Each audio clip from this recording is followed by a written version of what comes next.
the idea of shredding paper and like different ways of tearing paper or manipulating paper, creating different sounds with that, and how that could be kind of the genesis for the orchestral work. The paper's quality, the fiber's quality could be very flexible and versatile, bringing out the tactile experience using the material, the paper and fiber material. How do I develop or explore going from noise or more abstract sound into a musical tone and then manipulating that into, like, I guess, quote unquote music?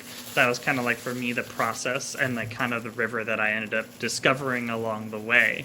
When I started with this paper cadenza, my kind of focus was like, okay, how do I take paper, just this source sound, and how do I actually tie that into the orchestra?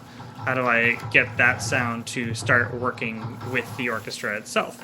And so the cadenza starts off the entire piece as the performer explores and manipulates these crinkling and ripping sounds.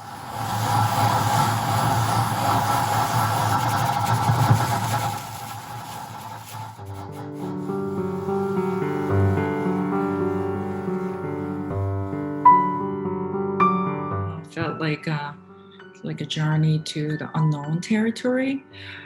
And for me, the whole process was about like a translating, transferring, and integrating on the flat surface.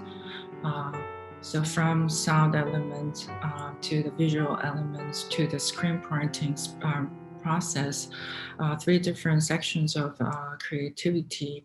So I sent Yoonshin the handwritten copy of the score, so that there was like this exchange of material as well going on that was really, really helpful and thought provoking. Learning about, how our main medium can be exchanged and interpreted.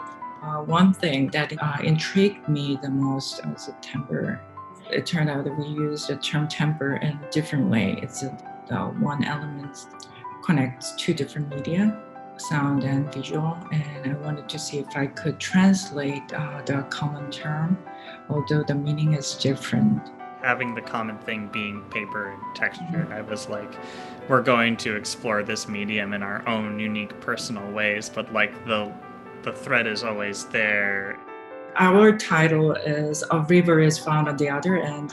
It was in April when things were locked down. And somehow it seems to me that the title was kind of guiding me to think about uncertain things. Not only the current situation with the COVID, but also with working with an unfamiliar medium. For my studio practice, I usually don't listen to any kind of music.